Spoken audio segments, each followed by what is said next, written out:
안녕하십니까, 이찬현입니다. 오늘은 9월 7일 토론토 부동산 TV 139편 부동산 시장의 암초들, 이런 제목을 가지고 말씀드리도록 하겠습니다. 지금 어저께 토론토 부동산 협회에서 이제 8월 달 이제 시장 자료를 발표를 했죠. 발표를 했는데 기본적인 얘기는 그거죠. 금융 비용이 너무 높아서, 그러니까 이자율이 너무 높아가지고, 그래서 시장이 일시적으로 조금 뭐랄까 움직이지 않고 있다. 좀 약간씩 불안하게 움직이고 있다. 그런 얘기죠.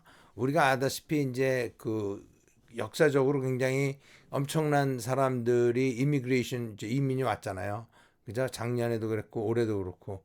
그래서 실질적으로 그 수요는 꾸준하지만 굉장히 솔리드함에도 불구하고 금융 비용 때문에 시장이 굉장히 흔들리고 있다. 이제 그런 얘기예요. 뭐 우리 다 알고 있는 얘기들이죠. 그래서 지난달은 GTA 전체로 보면 뭐 이게 빨간 그 선이 이제 가격이에요. 그래서 작년 2월 달부터 작년 2월 달이 피크였죠. 작년 2월 달에 GTA는 평균 가격, 그 주택 가격, 여기서 주택이라 그러면 콘도, 뭐 타운하우스, 주택 다 합친 거죠. 주택 가격이 133만 4천 불이었는데 지금 이제 지난달에 108만 2천 불. 그래서 전체적으로 보면 이제 최고 가격 대비를 봤을 때 18.9%가 내려간 걸로 돼 있죠. 18.9%가 거의 한 20% 가까이 가격이 내려갔다. 그리고 이 가격은 지금 지난해 7월 달부터 올해 1월 달까지 이제 제일 이때 아주 바닥이죠. 주택 가격이 바닥이었을 때와 거의 근접한 가격이라는 거죠.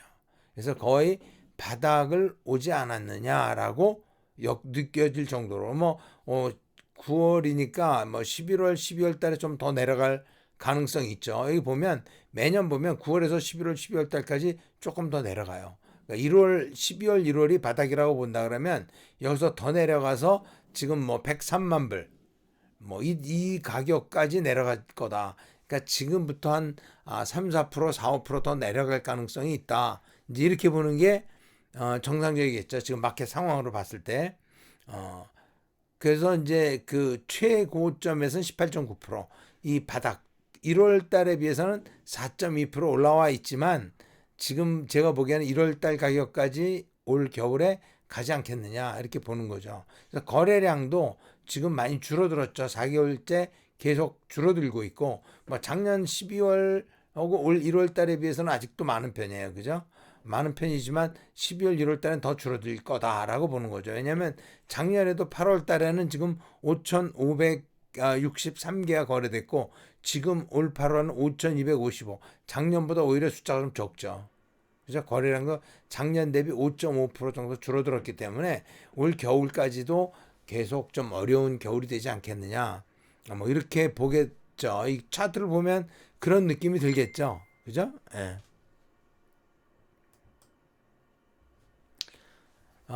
단독주택을 놓고 보면 단독주택도 뭐 사실 마찬가지예요. 뭐 작년에 이제 바닥 7월부터 이제 올 1월까지 바닥의 가격에 거의 근접해 와 있죠. 141만 6천 불. 그래서 134만 2천 불에 비해서는 아직도 한 10만 불 정도, 10만 불 아니 7만 불 정도 그 여유가 있지만 이제 뭐 제가 보기에는 이제 좀 이제 근접하게 12월 이 최하 가격에 거의 근접하게 가지 않겠느냐.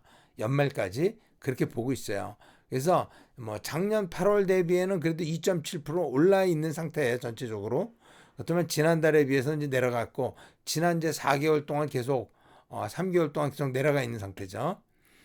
그리고 이제 최고치에 작년 3월 달 최고치에 비해서는 21% 정도 내려가 있는 상태고 또 올 1월 최저가에 비해서는 5.6% 정도 올라가 있는 상태예요. 그렇죠. 이제 연말에 또 이것도 내려갈 거라고 보니까 뭐 작년과 비슷한 가격까지 내려가지 않겠느냐. 이제 이렇게 보는 거죠. 뭐 그렇다고 해서 뭐 패닉하실 이유는 없어요. 우리가 주택 가격이든 모든 물가도 마찬가지예요. 뭐 주가도 주식도 마찬가지고 오를 때는 끝없이 오를 것 같잖아요. 그죠? 근데 결코 끝없이 오르는 법 없고요. 내려갈 때는 바닥이 안 보이는 것 같지만 결국 곧 리커버리 하게 돼 있어요. 그죠? 그러니까 너무 실망할 필요는 없고 길게 보셔야 돼요. 어차피 부동산이라는 건 투자한다 그러면 5년, 최소 5년에서 10년 이상 내다보고 투자하는 거지 뭐 오늘 사서 내일 파는 게 아니잖아요. 그죠? 그래서 그렇게 보시면 될 것 같아요. 그래서 이게 이제 이거는 빨간 거는 토론토, 파란 거는 그 905예요. 그래서 그런 식으로 지금 이제 이걸 차트를 봤는데 아까 것보다는 복잡하게 토론토와 905를 나눠서 본 거예요. 그죠?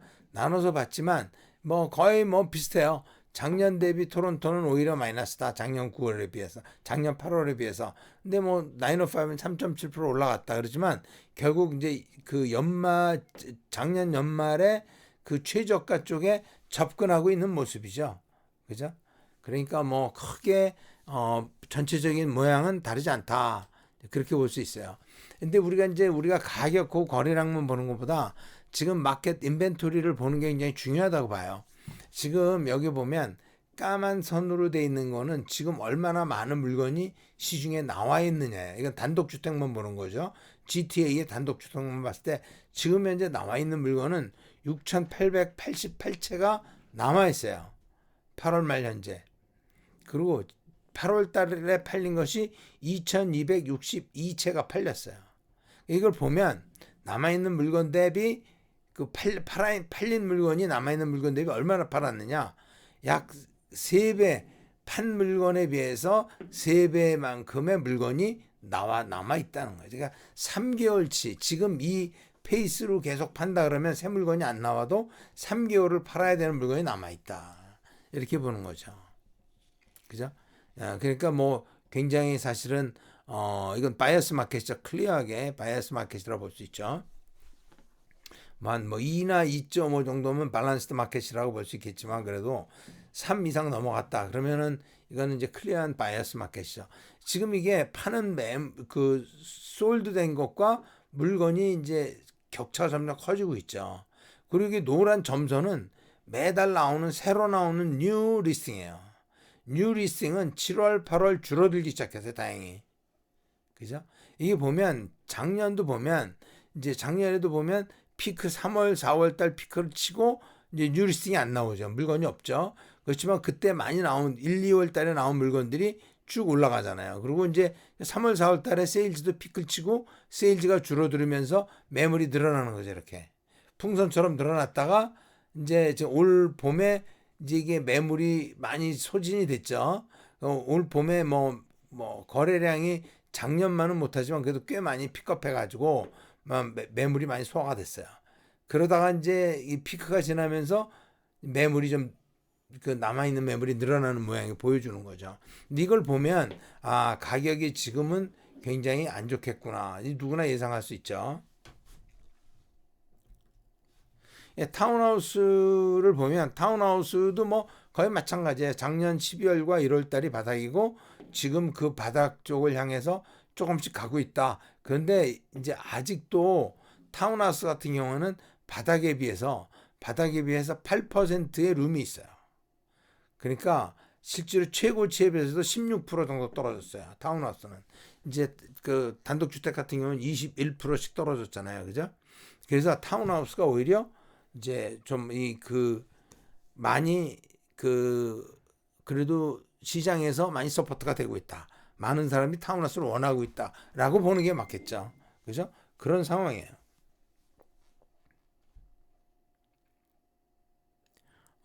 그리고 타운하우스의 마켓 인벤토리를 봐도 마찬가지로 까만 선은 그 시장에 나와 있는 매물이고 빨간 건 팔린 거예요. 그죠? 여기도 지금 뭐 3.4배 정도 지금 현재로서는 3.4배 정도 물건이 남아 있으니까 단독주택보다 지금 사실 매물은 더 많이 남아 있다 이렇게 보는 거죠. 근데 이제 지금 매물도 새로운 매물도 줄어들고 있으니까 이제 그렇다는 걸 우리가 이해할 수 있겠죠. 예.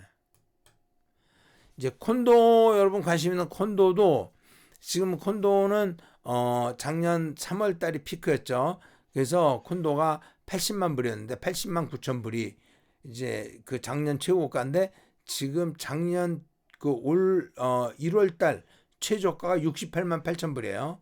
근데 지금 70만 6천 불이니까 최저가 육박하고 있는 거죠. 최저가에서 2.6%의 디퍼런스가 있어요. 그러니까 최저가에 거의 다 왔다고 봐야 되죠. 콘도는.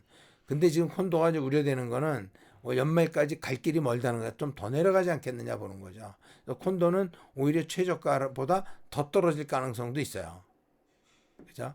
그래서 그렇고 콘도도 이제 인벤토리를 보면 뭐 마찬가지로 이제 3.4배 콘도 인벤토리가 3.4배니까 타운하우스가 비슷하죠. 그래서 콘도가 오히려 좀 그런데 이제 콘도는 한편으로 지금 렌트가 굉장히 잘 되고 있어요. 렌트 가격도 오르고 있고 그래서 뭐 웬만하면 렌트가 제대로 나오는 콘도라고 가정하면 그럼 좀 버티셔도 되지 않을까 그런 생각 하고 있어요. 근데 이제 종전 콘도 1918년 2018년도인가요? 그 이전에 나와 있던 그 이전에 입주한 그 콘도 렌트비를 내 마음대로 올릴 수 없는 콘도 같은 경우에는 그리고 테넌트가 오래됐다. 그래서 렌트를 많이 못 낸다. 그러면 굉장히 좀 당분간은 고통스럽지 않겠느냐 이렇게 봐요. 근데 이제 금리 제가 뭐 그 작년부터 금리는 올 하반기면 금리가 내려갈 거다라고 얘기했는데 지금 뭐 분위기는 지금 상황에서 이제 피크에 왔다는 컨센서스는 왔지만 아직까지도 내려간다는 사인은 아직 없어요. 그 제롬 파월도 그렇고 여기 그 팀 맥컬럼 그 캐나다 그 은행 그 중앙은행 총재도 그렇고 금리 인하를 말하기에는 너무 이르지 않느냐 이제 그런 얘기가 나오고 있어요. 그래서 내년 초에 뭐 금리가 인하되지 않겠느냐 이제 그런 식으로 얘기하고 있고 어떤 사람은 뭐 0.5%씩 네 번에 걸쳐서 내년 연말이면 3%까지 내려갈 거다. 뭐 이렇게 예상하는 사람도 있어요. 근데 하여튼 그 금리가 어떻게 움직이느냐에 따라서 시장의 분위기는 달라져요. 그 자체가 큰 영향이 있는 건 아니지만 어차피 베리얼블 레이트로 모기지를 받는다 그러면 지금 금리에서 금리가 내려가면 내려갈수록 내가 모기지 페이먼트가 줄어들으니까 그죠? 예. 뭐 원금을 많이 내겠죠. 정확하게 얘기하면. 그래서 부동산 시장의 현황을 보면 지금 수요는 증가하고 있는데 이민자가 역사적으로 많이 오고 있으니까 수요는 분명히 증가하고 있는데 지금 구매자들은 관망하고 있다. 뭘 관망하느냐? 이자율의 추세를 관망하고 있다. 근데 실제로 이자율뿐이 아니라 지금 경기가 이자율을 이렇게 올리는데도 잘 버티고 있잖아요.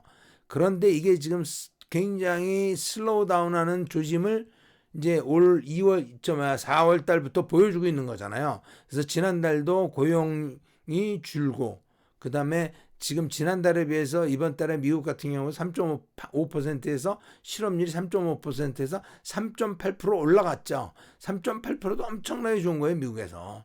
그럼에도 불구하고 실업률이 늘어나고 있다는 것에 대해서 이제 굉장히 사람들이 이게 뭐냐라는 느낌을 갖고 있는 거죠.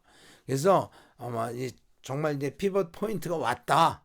그러니까 올라가는 순간에서 내려가는 어떤 변곡점 시점이 가까이 오고 있다라는 느낌들이 있잖아요. 그 변곡점 시점이 가까웠다는 것 때문에 미국의 증시가 지금 막 주식시장이 좀 오르고 있죠.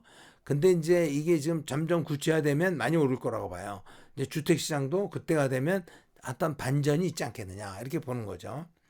그러나 하여튼 이제 수요는 증가한 반면에 많은 사람들이 관망을 하고 있기 때문에 이제 거래는 감소됐어요. 그러니까 뭐 주택을 안 사니까 그래도 살아야 되니까 그죠? 안 사면 구매하지 않으면 렌트라도 해야 되잖아요. 그래서 주택 렌트 수요가 급증하고 있어요. 그죠? 그 다음에 코비드가 끝나면서 뭐 중국 애들 외국 학생들도 많이 들어오고 그래서 렌트 수요는 엄청나게 늘어나고 있다. 렌트비도 많이 올라가고 있다. 그런 얘기죠. 그리고 이제 뱅크 오브 캐나다가 어저께죠. 어저께 이제 원래 이제 금리를 조정하는 날인데 5% 기존 금리에서 홀드했어요. 홀드하면서 많은 이제 그 경제계 사람들이 얘기하는 거는 이게 아마 이제 그 지난 1년 넘게 18개월 동안 금리를 올렸는데 그거의 끝이 아니겠느냐라고 많이 예상을 해요. 그리고 금리를 홀드했다는 것이 우리가 그 주택을 가진 사람들, 모기지 오너들에게는 어떤 영향이 있는가? 이제 그런 이제 토픽도 있었어요. 그래서 제가 이제 정리를 해봤는데 프라임 레이트는 그래서 이제 그 중앙은행 금리 5%니까 프라임 레이트는 이제 뭐 7.2% 근처에서 왔다 갔다 할 거다. 이제 그런 얘기 하고 있고. 그러니까 이제 그 주택 시장에서 그 팔고자 하는 물건은 인벤토리는 늘어났지만 그리고 가격은 약간 내려갔다. 그러나 어떤 바이어들은 이게 집을 사야 될 때가 아니냐 이런 생각을 하는 사람들도 있다. 그런 얘기죠. 그리고 또 대부분의 사람들은 그 금리가 무서워서 금리가 너무 높아서 사는 거를 꺼리고 있다. 그래서 많은 사람은 꺼리고 있고 어떤 사람들은 이게 살 타임이 아니냐라고 보고 있다. 그런 얘기죠. 그리고 네가 물리시 바이어, 네가 정말 그 어그레시브하게 사고자 하는 사람이라면 지금이 굉장히 좋은 시점일 수 있다. 왜냐하면 지금 바이어스 마켓이기 때문에 여러 가지 내고할 수 있는 파워를 가지고 있다. 바이어가. 그런 얘기죠. 그래서 지금이 살 수 있는 좋은 시기다라고 얘기를 할 수 있다는 얘기죠. 그래서 그리고 실제적으로 그 캐나다뿐이 아니라 많은 나라의 중앙은행들이 지금 세계적으로 많은 나라의 중앙은행들이 지금 그 금리를 올리는 것을 거의 멈출 수 있는 시점에 와 있다라고 얘기를 하고 있어요. 그런데 이 말이 좀 굉장히 좀 애매한데 그 뭐 어떤 근거로 그렇게 얘기하느냐? 뭐 금리가 너무 많이 올랐다. 뭐 아니면 뭐 경기가 좀 수그러들었다. 그래서 그만해야 될 때냐? 아니 인플레이션이 많이 내려갔다. 그래서 그만해야 될 때냐? 그럼 그게 다 모든 현상이 중앙은행이 금리를 올려서 벌어진 현상일까? 그거에 대한 우리가 그거에 대한 의심을 가져야 될 시점이라고 전 보고 있어요. 그리고 그래서 이제 사람들이 뭐냐면 그 많은 그 전문가들은 이제 의견이 나눠져 있다는 거죠. 중앙은행이 지금 요번에 금리를 동결했지만 다음엔 다시 올려야 된다. 그러니까 팀 맥칼럼도 지금 뭐냐면 중앙은행이 데이터를 보고 다음에 그러니까 10월 달이죠. 10월 달, 12월 달 뭐 이렇게 있잖아요. 금리 두 번 더 조정하잖아요. 10월 한 25일인가요? 10월 말쯤에 금리를 올릴지도 모른다는 얘기를 했어요. 뭐 중앙은행에서야 뭐 할지도 모른다는 얘기를 항상 할 수 있는 거죠. 그리고 어떤 사람들은 자 이제 금리를 동결하고 올 연말이나 또 내년 초에 금리를 내려야 된다라고 주장하는 사람도 있어요. 그동안 많은 사람들이 중앙은행이 금리를 무조건 올려야 된다라고 90% 이상이 막 얘기를 했지만 과연 그런 것이 효과가 있었는지 그것 때문에 우리가 이렇게 온 건지 아무도 그 결과는 우리가 얘기할 수 없어요. 그거에 대한 아주 커다란 토론이 앞으로 있을 거다. 그런 얘기들이 많이 나와 있죠.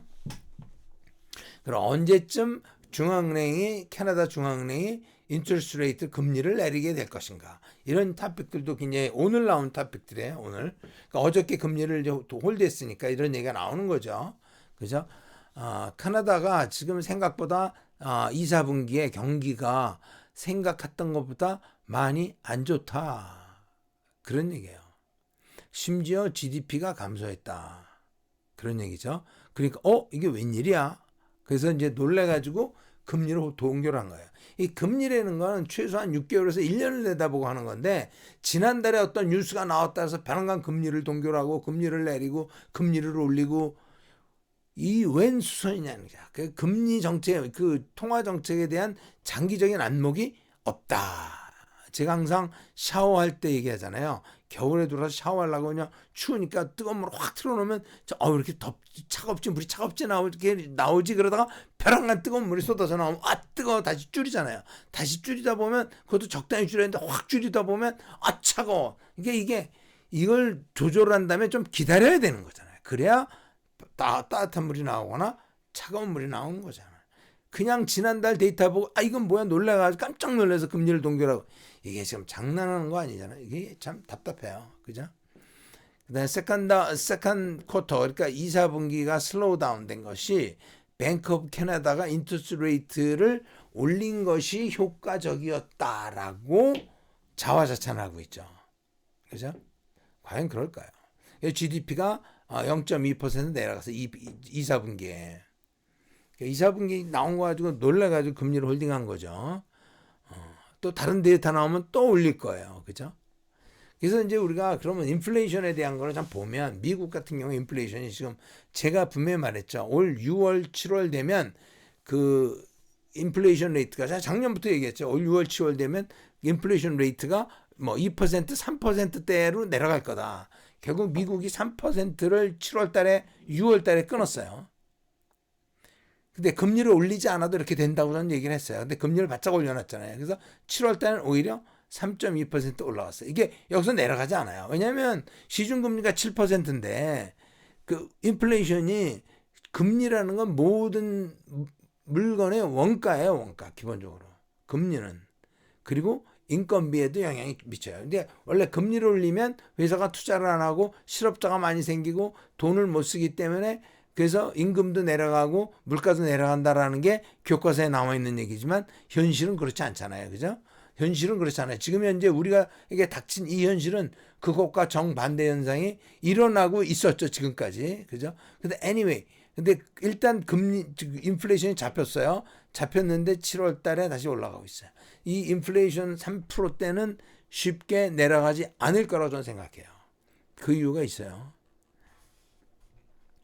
그러면 캐나다는 어떠냐? 캐나다는 6월 달에 3%를 뚫고 2.8%대까지 내려왔어요. 와, 성공이다. 역시 팀 맥칼럼 너 잘했어. 당신 정말 수고했어. 뭐 이렇게 얘기를 해야 되는 거냐 이거죠. 그런데 벼랑간 7월 달에 3.3%로 올라갔어요. 똑같은 현상이에요. 그럼 왜 올라갔을까? 왜 올라갔을까? 생각해 보자.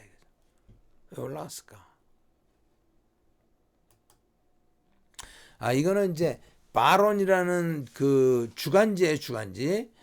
주간지인데 그 다우 존스 앤 컴퍼니, 다우 존스에서 발행하는 그 경제 전문 주간지예요. 바론에서 나온 게 inflation is falling. 인플레이션이 잡혔다. 뭐 우리가 원하는 2%까지 잡힌 건 아니지만 거의 3%니까 뭐 많이 잡혔다는 거죠. 그죠? 그렇지만 페드한테 고맙다고 얘기할 필요는 없다. 그렇게 하지 마라. 페드가 한 게 아니다라는 거죠. 그러면 누가 한 거냐 이거죠. 누가 잘해서 이렇게 된 거냐. 페드라고 많은 사람이 생각하는데 그래도 중앙은행이 금리를 많이 올리고 열심히 노력하지 않았냐라고 얘기하지만 금리를 올리는 것은 인플레이션을 잡는데 가격을 낮추는 데 있어서 뭐냐면 모든 물건이 가격은 어떻게 정하느냐. 수요와 공급이 있잖아요. 공급이 많으면 가격은 떨어져요. 물건이 쌓여 있는데 물건값이 오르겠어요? 안 팔리고 쌓여 있는데 그럼 물건값이 내려가요. 근데 물건은 없는데 사겠다는 사람이 몰리면 그래? 가격 좀 올려도 팔리네? 가격이 올라가는 거예요. 그래서 수요가 많으면 올라가는 거예요. 중앙은행이 할 수 있는 거는 인터레스트를 올리는 거는 수요를 줄이는 거예요. 그러니까 사람들이 돈 쓰는 걸 줄여서 그 가격을 잡는, 인플레이션을 잡는 거예요. 돈 쓰는 걸 줄이는 거밖에. 그러니까 인플레이션 레이트를 올리면 이제 회사들이 힘들어지잖아요. 그죠? 비용이 많이 나가니까. 그러니까 이자도 많이 내야 되니까 투자도 안 하고, 투자도 안 하니까 생산량도 줄고 그러겠지만 일단 사람 임금도 많이 안 주잖아요. 임금이 많이 안 주고 사람 장사가 안 되면 돈이 없으니까 사람들도 이제 뭐 해고하고, 그렇게 되면 결국은 그 사람들이 돈을 쓸 수가 없다는 거죠. 그래서 임금이 인플레이션 레이트를 올리면, 교과서의 텍스트북에서 얘기하면 인터레스트를 올리면, 그러면 인건비가 사람들이 실업률이 늘어나고 인건비도 줄어들기 때문에 돈을 쓸 수가 없는 거죠. 레이버 코스트가 줄어드는 거죠. 그래서 레이버 코스트가 줄어들기 때문에 결국은 가격을 내려간다. 그런 얘기예요. 그런데 우리가 인플레이션을 막는다 그래서 금리를 많이 올렸는데, 페드가 레이트를 해야 했는데, 그럼 임금이 내려갔냐? 임금이 안 내려갔어요. 오히려 실업률이 많이 올라가야 되는데 실업률이 3.5%까지 역사상 최하로 막 내려갔어요. 그러니까 고용이 완전 고용을 넘어선 거죠. 그렇게 됐고, 그런데 임금은 올라갔고 고용은 퍼펙트해졌는데 가격이 내려갔다는 거죠. 그러니까 이거 전혀 관계가 없어요. 페드 올리긴 올렸는데 가격은 내려갔어. 근데 페드가 예상한 것처럼 불경기가 오고 실업자가 늘고 그렇게 해서 가격이 내려간 게 아니라 경기는 더 과열되고 그다음에 실업자는 점점 없고 완전 고용이 됐는데 가격이 내려갔어. 이게 뭐야? 그러니까 페드가 한 일과 전혀 관계없어. 페드는 수요 쪽에 영향을 미치기 위해서 금리를 올렸지만 아무것도 해결된 거 없이 근데 인플레이션 잡혔다는 거예요. 이상하잖아요. 그럼 페드가 인플레이션 잡은 게 아니면 그럼 누가 잡았냐 이게. 제가 1년 동안 해온 얘기가 있잖아요. 인플레이션이 왜 왔느냐? 에너지 때문에 왔다. 그렇잖아요. 소유값 때문에. 소유값이 60불이었던 게 130불까지 올라갔으니까 인플레이션이 온 거지. 어디서 온 거냐. 여기서 지금 1년 넘게 제가 한 얘기를 9월 달에 바론이라는 경제 전문지에서 얘기해요. 그건 에너지 가격이다. 에너지 가격이 굉장히 많이 올랐을 때 인플레이션이 엄청나게 많이 됐고 에너지 가격이 내리면서 인플레이션이 내려갔다는 거죠. 그럼 이게 뭐 우연이냐는 거예요. 우연이 아니고 기본적으로 에너지 때문에 인플레이션이 내려갔다라고 얘기하는 거예요. 그죠? 정말 저는 이 기사 보고 굉장히 제 생각과 똑같아서 굉장히 좋았는데 하여튼 그래요. 그래서 소개를 해드리는 거예요. 오늘 나온 기사예요. 오늘 5시인가 뭐 그때쯤 나온 거예요. 그런데 지금 문제는 뭐냐? 우리가 6월, 7월 달에 지금 인플레이션이 뭐 2%, 3%대까지 왔잖아요. 그죠? 근데 벼랑간 7월 하반기 때부터 8월 초에 이르니까 계속 소유값이 오르기 시작한 거예요. 그죠? 그때 60불대였던 원유값이 지금 86.75달러. 이거 왜 그래? 이때가 피크에 작년에 그 10월 달 때 피크잖아요. 그죠? 100불, 120불 뭐 얼마나. 그러니까 오일이 브렌트유 같은 경우는 90불을 넘었어요. 오펙에서는 러시아, 사우디가 석유를 연말까지 계속 감단하겠다. 석유값이 연말까지 100불이 넘어갈 거다라고 보는 거죠. 100불이 넘어간다. 석유값은 연말까지 100불이 넘어가면 그러면 인플레이션은 다시 coming back. re-inflation. 다시 돌아온다는 거죠. 제가 좋을 건 하나도 없어요. 인플레이션이 다시 돌아오는 거죠. 그리고 금리가 높아가지고 지금 현재 경제가 굉장히 어렵잖아요. 그죠? GDP가 마이너스로 2, 4분기에 3, 4분기에 마이너스가 된다면 리세션이에요. officially. 3, 4분기 9월까지죠. 그러면 보자 이거죠. 인플레이션이 다시 오고 리세션이 같이 온다면 그걸 우리가 뭐라고 부르느냐? 스태그플레이션이라고 부르죠. 스태그플레이션. 경기가 나쁘면 물건값이 내려가야 되는데 경기는 나쁘고 물건은 안 팔리는데 물건값은 올라간다는 거죠. 원가가 올라가니까.